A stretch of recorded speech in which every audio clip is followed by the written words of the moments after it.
नमस्कार, आपके साथ मैं अनामिका अजय मिश्रा। हरियाणा कांग्रेस में गुटबाजी की दरार एक बार फिर सबके सामने आ गई और इस बार मौका था संगठन को मजबूत करने का, लेकिन मंच बन गया नेताओं की सियासी नोक झोंक का। नए प्रदेश प्रभारी संजय दत्त पहली बार नेताओं के साथ बैठक कर रहे थे, मगर स्वागत और एकजुटता के संदेश की जगह मंच से तंज, जवाब और तल्खी सुनाई दी। भूपेंद्र सिंह हुड्डा ने रणदीप सिंह सुरजेवाला से साथ मांगा तो सुरजेवाला ने भी उसी अंदाज में जवाब देकर सियासी हलकों में एक नई चर्चा छेड़ दी। कुमारी शैलजा ने भी नेताओं के बीच कड़वाहट का मुद्दा उठाकर साफ संकेत दिया कि कांग्रेस की अंदरूनी खींचतान अभी खत्म नहीं हुई है। देखिए एक खास रिपोर्ट।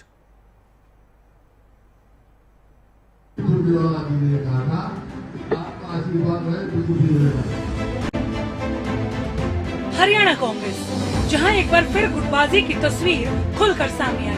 मौका था नए प्रदेश प्रभारी संजय दत्त के स्वागत और संगठन को मजबूत करने की बैठक का, लेकिन मंच से नेताओं के बयान पार्टी की अंदरूनी कलह की कहानी कहते नजर आए। सबसे पहले पूर्व मुख्यमंत्री भूपेंद्र सिंह हुड्डा ने रणदीप सिंह सुरजेवाला की तरफ देखते हुए कहा, सुरजेवाला मेरा साथ दे दे, फिर देखिए धमाका होगा। हुड्डा का बयान खत्म भी नहीं हुआ था कि सुरजेवाला ने उसी मंच से जवाब दे दिया, 20 साल हो गए आपका साथ देते, अब आपकी बारी है। दोनों नेताओं के इन बयानों ने साफ कर दिया कि पार्टी के भीतर चल रही सियासी खींचतान अभी भी खत्म नहीं हुई है। राष्ट्रीय महासचिव ऑल इंडिया कांग्रेस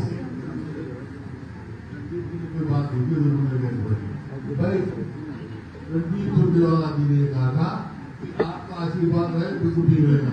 मैं रणदीप सुरजेवाला से कह रहा हूँ, तू मेरा साथ दे फिर देखते मौका।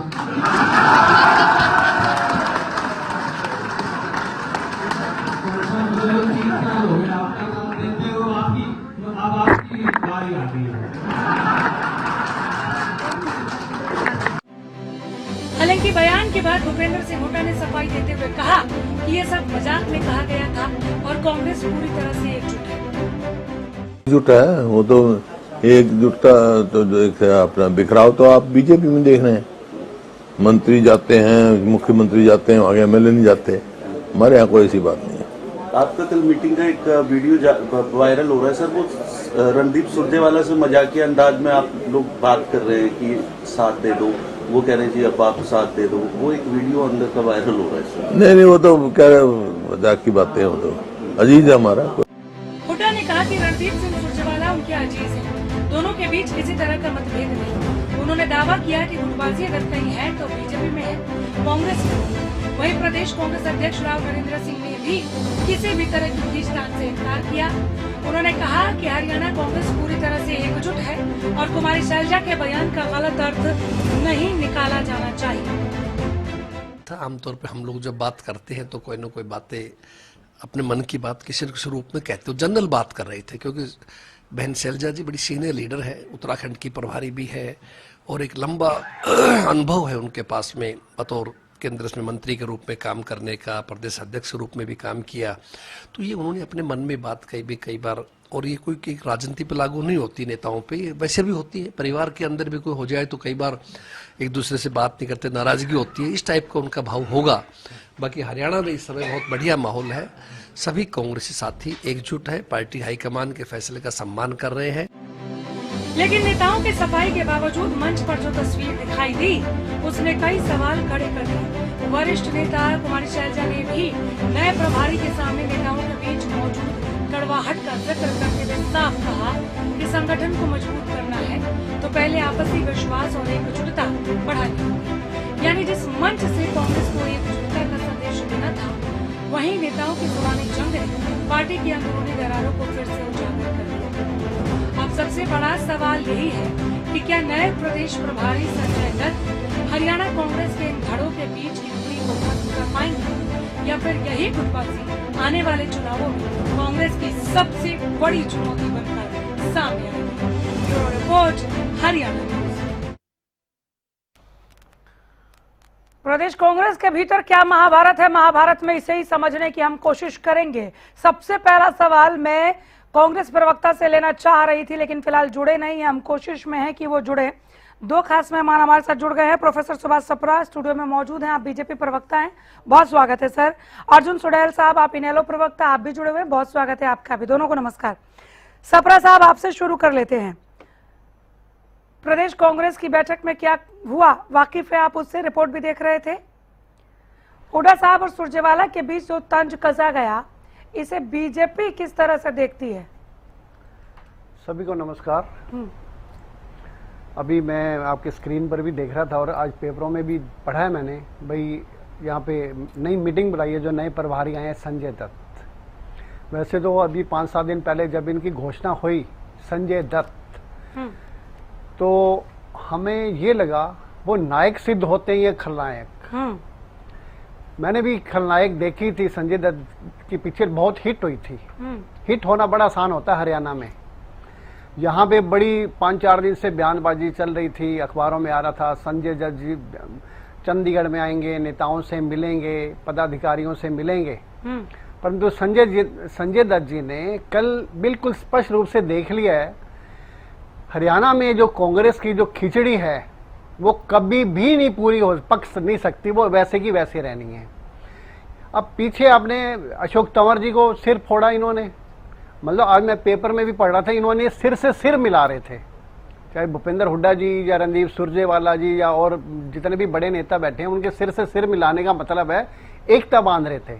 परंतु उनके सामने बयानबाजी बिल्कुल स्पष्ट हो गई। मतलब ये जो कांग्रेस है ये सिर जोड़ती नहीं है, ये सिर तोड़ती है, जो कुछ मर्जी कर लें। इसलिए तो जनता को इनको विश्वास नहीं है, इन पे विश्वास ही नहीं है। किस तरह से? क्योंकि ये सिर्फ कुर्सी के लिए सिर जोड़ते हैं, भ्रष्टाचार के लिए। एक दूसरे से ये जो समर्थन मांगते हैं वो सिर्फ कुर्सी के लिए, भ्रष्टाचार के लिए। किस तरह से इनको अपने परिवार को फलीभूत किया जाए, तो ये हालत इनकी कांग्रेस की हमेशा से रही है। ये सिर्फ हरियाणा में नहीं है, पूरे देश में यही हाल है।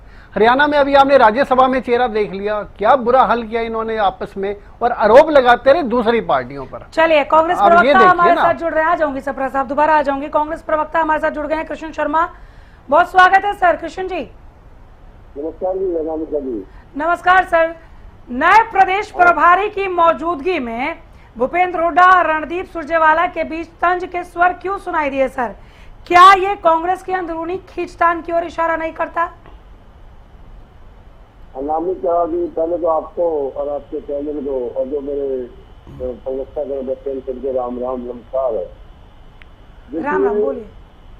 देखिए मैडम जी, भूपेंद्र हुड्डा जी सुरजेवाला हमारे जो भी सीनियर नेता है, वो बीच बात में जब मीटिंग का माहौल होता है, छोटे मोटे आपस में प्यार से शब्दों का एक दूसरे को करते जाते हैं, जैसा कि आपने देखा है सभी। तो एक स्मार्ट बात थी, भाई आप मेरा साथ दे दो, बात तो ठीक है, साथ दे दो तो भाई और मजबूती से बात करें, लेकिन इसका कोई अन्यथा बात नहीं बढ़ती या कोई। तो अभी तक साथ नहीं दिया था क्या सुरजेवाला ने? मैडम जी अभी तक साथ नहीं दिया था? नहीं, उन्होंने खुद कहा, मैंने 20 साल से आपका साथ दिया है, आज आप मेरा दे दो। हाँ, तो इसमें क्या बात है? अच्छा हुआ कि आपने इन पंक्तियों को दोहरा दिया, नहीं तो दोहराते हुए पूछती कि क्या ये पुराने मतभेदों को नहीं दिखाता? आप मेरा साथ दे दो, फिर देखो धमाका, तुरंत पलट कर रणदीप सुरजेवाला ने जवाब दिया 20 साल से साथ दे रहे हैं, अब आपकी बारी। मतलब 20 साल से हम साथ दे रहे हैं, आपने नहीं दिया, अब आपकी बारी। या 20 साल से साथ नहीं दिया सुरजेवाला ने, तंजी है ना प्रभु। की बात सुनो, बोलिए। देखिए कांग्रेस का एक हमारे नए प्रभारी भी आए हैं, और सुरजेवाला का कद आप जानते हैं, जनरल फैक्ट्री वो भी प्रभारी है कर्नाटका के, शैलजा जी वहाँ प्रभारी है, जनरल फैक्ट्री है। सभी कदावर नेता वहाँ पे विराजमान जहाँ होते हैं, तो वहाँ पे हल्की फुल्की थोड़ी बहुत मतलब बातें चलती रहती है। और उसका मैं ये कहूँगा, आप हल्की फुल्की बात कर रहे हैं। कुमारी शैलजा को सुना आपने? वो कह रही है नेताओं के बीच कड़वाहट, नमस्ते तक नहीं कहते एक दूसरे को। वो कह रही है आपसी विश्वास की कमी है और इसीलिए हार रहे हैं। अनामिका जी, हाँ, हम आपके चैनल के कई चैनलों से शुरू में हम कहते आए हैं, ये कांग्रेस पार्टी लोकतांत्रिक पार्टी है, अभिव्यक्ति की आजादी है, क्योंकि संविधान प्रदत्त अभिव्यक्ति का अधिकार कांग्रेस पार्टी ने इस देश को दिया हाँ, था, ठीक है। और वो अपनी पार्टी में अगर उसको लागू ना करे हाँ। तो फिर देश से क्या उम्मीद की जा सकती थी। कुमारी शैलजा ने जो कहा, जिन आपसी विश्वास की कमी है, हम इसीलिए हार रहे हैं, नमस्ते तक नहीं कहते। वो ये भी कह रही है कि हर पार्टी में ग्रुप होता है, लेकिन इस कदर नहीं होना चाहिए कि एक दूसरे से आग भी ना मिलाए, नमस्ते भी ना कहें, और इसका नुकसान हो रहा है पार्टी को। इस पर बोलिए आप। देखिए अनामिका जी, नए प्रभारी के सामने सभी नेताओं ने अपने अपनी बातें रखी, तो इसमें ठीक है, अगर कोई ऐसी बात है थोड़ी बहुत तो सुधार में प्रभारी इसमें संज्ञान में ले ले। अगर सभी नेताओं को, सभी कार्यकर्ताओं को एक ही लाइन करेंगे कि कबूतर बन के नहीं बैठना। कबूतर अपने मौत की इंतजार करता है, दिल्ली से आंख बंद कर लेता है। कांग्रेस कार्यकर्ता सभी कांग्रेस कार्यकर्ता क्या वो आस्था हो सकती है, लंबे समय तक कार्यकर्ता काम करते हैं, मेहनत करते हैं, जो क्षेत्रीय नेता होते हैं उनसे थोड़ा बहुत जुड़ाव तरीके से हो जाता है। कोई बड़ी सर आप इसे थोड़ा बहुत कहते हैं तो ज्यादा क्या होता है सर? ज्यादा की परिभाषा क्या है? ज्यादा तो मैडम ये होता ना, अगर सर ग्रुप का जिक्र हो रहा है आपकी बैठक में कि अलग अलग ग्रुप हैं, कार्यकर्ताओं तक को इस तरह से सिखाया पढ़ाया गया। ये कुमारी शैलजा के शब्द हैं, उनकी बात है कि वो एक दूसरे के नेता को नमस्ते तक नहीं कहते, आपसी विश्वास की कमी का वो जिक्र कर रही है। वो कह रही है कि इससे पार्टी को नुकसान हो रहा है और हम हार रहे हैं। अभी भी आपको लगता है कि ये थोड़ा बहुत है, तो ज्यादा क्या है? अरे नामिका जी, आप समझ नहीं पा रहे मेरी बात। आप समझा दीजिए प्रभु, आप समझा दीजिए। अब मैं कह रहा हूँ कि 12 साल से लोग जब ये ब्लॉक और जिला अध्यक्ष नहीं थे, और उनको पीसीसी और बीसीसी कमेटियां भी नहीं थी, तो ऊपर से एक ही आदेश चलता था, जो भी हाईकमान या प्रभारी आ गया, लोग इधर उधर अपने अपने नेताओं के साथ जाते थे। अब ब्लॉक अध्यक्ष हमारे बन गए हैं, बूथों अध्यक्ष और ग्राम अध्यक्ष हमारे बनने जा रहे हैं, किसी जिलों में मंडला अध्यक्ष बन जाएंगे ट्रैक्टर के थ्रू हरियाणा में। तो मैडम जी आप समझिए कि कांग्रेस का छोटी इकाई को ही हम एक पार्टी संगठित करके चलेगी, तो इसमें ग्रुप कहाँ रह जाएंगे? कोई ग्रुप नहीं है मैडम जी, बिल्कुल एकदम से पार्टी एक है। और आप विश्वास करिए, मतलब अब आने वाला समय भाजपा के लिए तो मतलब होने जा रहा है। कुमारी शैलजा अन्यथा बोल रही थी। कुमारी शैलजा तो अपनी बात कह रही थी प्रभारी के सामने। जो प्रभारी जी, आप सबको ऐसा एक उदाहरण पेश करिए कि सभी कार्यकर्ता, सभी नेता, सब मतलब ये ना समझे कोई जो उसका छोटा हो या बड़ा हो और कोई किसी से बोल ना हो। ये बात तो एक सामान्य बात है। ये कोई हमारी भाजपा नहीं है कि गुजरात की पार्टी हो और मुख्यमंत्री मॉनिटर को लगाते हैं, प्रदेश अध्यक्ष मॉनिटर को। यहाँ तो पार्टी को एकजुट करने को लेकर, मजबूत करने को लेकर सर बैठक कर रहे थे। आप पहली बार पहुंचे थे नए प्रभारी, क्या कभी भी कांग्रेस ने ऐसा आत्ममंथन किया, जरूरत महसूस हुई कि जब तक स्वीकार्यता नहीं होगी सुधार तो होने से रहा? कभी प्रदेश कांग्रेस ने ऐसा सोचा? देखिए अब देखो, एक लाइन का प्रस्ताव जब 5 दिन प्रभारी यहाँ पे रह रहे हैं। हाँ। देखिए अगर मैनेजमेंट की जो बात थी, हमारे बूथ और ब्लॉक डिस्ट्रिक्ट प्रेसिडेंट नहीं थे, जिसके कारण भाजपा उसका फायदा उठा रही थी समय समय पर। लेकिन अब हमारा सब कुछ 104 ब्लॉक अध्यक्ष बन गए, सारे हमारे जिला अध्यक्ष हैं। अब मैं मानता हूँ और आप भी इस बात को मानती हो नामिका जी, जब मैं क्या मानती हूँ मुझ पे छोड़ दीजिए, आप अपना बताइए। अरे मैं बता रहा हूँ ना, और क्या बताऊँ आप जिसकी मैं बता रहा हूँ ना। ब्लॉक बूथ लेकर मतलब हमारा प्रेसिडेंट, बूथ इंचार्ज और ग्राम प्रधान अपनी टीम को लेकर चलेगा, क्या उसमें किसी का या किसी ग्रुप का आपको उसमें साथ कैसे ले जाएगी मैडम? ये तो मैं आपको कह रहा हूँ। ठीक है सर। अर्जुन साहब, नहीं मैं समझने के लिए मैंने आपको बुलाया सर।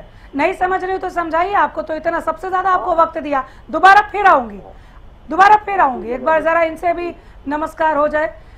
अर्जुन साहब जी प्रदेश कांग्रेस की बैठक में जो कुछ भी हुआ, इनेलो उससे अनभिज्ञ तो नहीं है। इनेलो का आकलन क्या कहता है? देखिए, ये कोई पहली बार नहीं हो रहा है नामिका जी। हाँ। ये हर मीटिंग का, हर कोई भी मीटिंग होती है, प्रभारी अभी पहली मीटिंग में प्रभारी साहब आए, इनके नए प्रभारी, और आते ही उनके सामने किस तरह से नेता किस तरह की बातें कर रहे हैं, तो ये देखने वाली बात है। प्रभारी साहब तो अभी पिछले भी लगाए थे, वो भी चले गए। तो कांग्रेस में आपसी फूट इतनी बड़ी ज्यादा है, इसी कारण ये कह लीजिए कि पिछली बार अगर सरकार भारतीय जनता पार्टी की बनाई है तो वो चौधरी भूपेंद्र सिंह हुड्डा ने बनवाने का काम किया है। भूपेंद्र सिंह हुड्डा भारतीय जनता पार्टी की बी टीम बन करके उनके लिए काम करते हैं और उनकी सरकार बनाने का काम करते हैं। पिछली बार आपने देखा ही होगा किस तरह की फूट थी, शैलजा हो, चाहे वो रणदीप सुरजेवाला हो, चाहे वो अब हुड्डा साहब के सबसे निजी कुलदीप शर्मा जी को देख लीजिए ना। हाँ। वो क्या कहते हैं कि जी पार्टी का नाश किसने किया, हुड्डा। इस तरह के शब्दों का इस्तेमाल उन्होंने किया है कि पार्टी का नाश करने वाले भूपेंद्र सिंह हुड्डा हैं। तो इतने गुट हैं, सभी के सभी मुख्यमंत्री बनने की इच्छा रखते हैं, चाहे वो रणदीप सुरजेवाला है, चाहे वो कोई भी है, सारे के सारे लेकिन कांग्रेस तो कहती है अर्जुन साहब कि हमारे भीतर गुटबाजी नहीं है, गुटबाजी तो बीजेपी में। देखिए, अगर गुटबाजी ना होती तो पिछली बार सरकार लोगों ने कांग्रेस को मन बना लिया था। इंडियन नेशनल लोकदल का पता था आपको, इंडियन नेशनल लोकदल पार्टी की पारिवारिक फूट होने के कारण लोग विश्वास नहीं जता पा रहे थे। हालात ये थे कि किसी तरह भारतीय जनता पार्टी को भगाना है। लोग भारतीय जनता पार्टी की कारगुजारी से तंग हैं, लोग पूरी तरह से त्रस्त थे। हरियाणा प्रदेश की जनता कह रही थी कि किसी न किसी तरह भारतीय जनता पार्टी को भगाना है, और वो एक कांग्रेस को विकल्प देख रहे थे उस समय पर। और एक विकल्प के तौर पर भूपेंद्र सिंह हुड्डा के को देख करके उसने क्या किया। किशन जी आप हैं क्या फोन पे? जी ठीक है, हेलो, बोलिए अर्जुन जी, बात पूरी कीजिए। देखिए, तो आपने देख ही लिया, तो फूट का कारण है कि कोई भी चुनाव जीत नहीं पा रही है कांग्रेस, और इसी फूट के कारण अगर हरियाणा प्रदेश के लोगों का नुकसान हो रहा है, जनता का नुकसान ये हो रहा है। नहीं, ये तो आपने कांग्रेस के लिए कह दिया ना। कांग्रेस का जो आरोप है कि हमारे अंदर फूट नहीं है, फूट तो भारतीय जनता पार्टी में, इस पर बोलिए। ऐसे कहने से कुछ होता है क्या? अगर ये हालात आपसी फूट न होती, लोगों ने इनको आज विपक्ष की भूमिका दे रखी है। विपक्ष की भूमिका सिर्फ आपसी फूट के कारण नहीं निभा पाते आप ये भूमिका। अगर बात करें तो इनसे ज्यादा तो भूमिका विपक्ष की अगर कोई निभा रहा है, इंडियन नेशनल लोकदल निभा रही है। चाहे वो जनता का कोई भी मुद्दा रहा हो, चाहे वो पेंशन का मुद्दा रहा हो, चाहे वो कोई भी मुद्दा रहा हो, लगातार से इंडियन नेशनल लोकदल पार्टी लोगों के हितों में, अभी चाहे चैना धरने पर जाने की बात हो, चाहे कहीं पर भी हो, हर मुद्दा जनता के साथ खड़ा होकर के इंडियन नेशनल लोकदल निपटा रही है। ये तो कहीं नजर ही नहीं आते, इनकी तो आपसी फूट के कारण ही लड़ाई होती रहती है। ठीक है, प्रोफेसर सुभाष। हाँ जी, जो कुछ भी कांग्रेस के, प्रदेश कांग्रेस के खेमे में चल रहा है इन दिनों, वो कोई नई बात नहीं। इस तरह की खबरें पहले भी निकल कर आती रही है, लेकिन चूंकि नए प्रभारी आए थे तो लग रहा था कुछ नया नया देखने को मिलेगा, ऐसा हुआ नहीं। बीजेपी इसे कांग्रेस में नेतृत्व संकट के तौर पर देखती है क्या? एक मुहावरा होता था, एक म्यान में दो तलवार। यहाँ पे दो तलवार नहीं, यहाँ तो कई तलवार हैं। चौधरी वीरेंद्र सिंह, अपने रणदीप सुरजेवाला जी, बहन शैलजा, भूपेंद्र सिंह हुड्डा जी, मतलब कितने, मतलब कुर्सी तो एक है, स्टेयरिंग तो एक है, चलाने वाले कई हैं। तो ये तो हमेशा से ऐसा ही है, क्योंकि इनकी लड़ाई सिर्फ कुर्सी की होती है। अभी तो इलेक्शन बड़ी दूर है, अभी तो इलेक्शन काफी दूर है। इलेक्शन जब नजदीक आएगा उस टाइम लड़ाई होती है, टिकट कौन बांटेगा, पैसे कौन खाएगा, कितने में नोट, मतलब कितने में टिकट बिकेंगी। अब एक बावल से सुचित्रा मैडम है जिसने वो आरोप लगाए मेरे से पैसे ले लिया करोड़ों रुपया, प्रियंका गांधी के पीए ने, कैसे वेणुगोपाल जी ने, और मुझे टिकट नहीं दी। मतलब पूरा मामला अभी उसने पुलिस में रिपोर्ट भी कर रखी है। उसके बाद मतलब दिल्ली में आप ये देखिए ना, अभी तो बड़ी इलेक्शन बड़ी दूर है। अब इनकी लड़ाई ये होती है बड़ा नेता कौन है।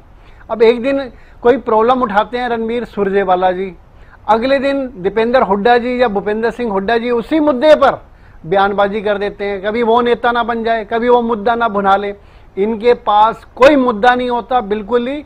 माननीय हमारे नायब सिंह सैनी जी की सरकार देखो बढ़िया चल रही है, और आज हरियाणा प्रदेश में तीसरी बार कंटिन्यू बीजेपी की सरकार बनना, ये भी एक रिकॉर्ड है जब से हरियाणा बना है। जब हमारे साथ जनता का समर्थन है, जनता का प्यार है, जनता भगवान का रूप है, तो ये गुटबाजी, ये तो इनका देखो आंतरिक मामला है। हम इंटरफियर नहीं करते। एक दूसरे को, जैसे तंवर का इन्होंने सिर फोड़ा था, फोड़े हमें क्या, हम पुलिस में आपस में रिपोर्ट कर देते हैं, पुलिस कार्रवाई करती है उस पर। बहन शैलजा जी का इन्होंने संगठन ही बनने दिया, तो वो बदला तो लेगी ना। अब 2024 के चुनाव में बहन शैलजा जी यानी विधानसभा में गई नहीं, बिल्कुल ही मुंह सुझा के रखा हुआ था, सभी को पता है ये। मतलब वो उसका नेता है, वो उसका टिकट है, मतलब आपस में ये लड़ाई कांग्रेस की नहीं है, कृष्ण जी आता है क्या? ये नेताओं की लड़ाई है भाई। वो किसके साथ है, वो किस गुट में है? गुटबाजी में बेचारा जो आम जो जनता है वो मारी जाती है, जो आम कार्यकर्ता है वो बेचारा मारा जाता है। सपरा साहब, हाँ जी, कई बार सुन लिया हमने, अब बीते 4-5 दिनों से तो कांग्रेस लगातार बोल रही है, जो नेता कैमरा और माइक देखता है वो ये जरूर कहता है कि गुटबाजी बीजेपी में है। सीएम के प्रोग्राम्स में देख लो, स्थानीय नेता नहीं पहुंचते। देखिए यहाँ पे किसी तरह की गुटबाजी नहीं है, वेल डिसिप्लिन्ड एक ही नेता है। आप ये देखिए, हमारे ऊपर केंद्र में माननीय अपने नरेंद्र मोदी जी और हरियाणा में नायब सिंह सैनी जी, बिल्कुल कहीं कोई आवाज नहीं। अभी आप बिल्कुल ठीक कह रहे हैं, अभी पीछे बावल, ये इधर प्रोग्राम था बावल में, तो कई बार कम्युनिकेशन गैप हो जाता है। वहां उन्होंने बाद में बयान भी दिया, भाई it was a communication gap, तो कम्युनिकेशन गैप से हो जाता है। कई बार कोई नहीं पहुंच पाता, कोई अस्वस्थ हो जाता है, कोई बिजी हो जाता है। तो यहाँ पे 4-5 बार से ज्यादा बयान आ गया कांग्रेस का और बीजेपी से कोई बोला नहीं था, इसलिए मैंने पूछ लिया। बहुत शुक्रिया सर, बहुत धन्यवाद, आपका वक्त दिया आपने। और इसी के साथ हमारे इस खास पेशकश में फिलहाल इतना ही। नमस्कार।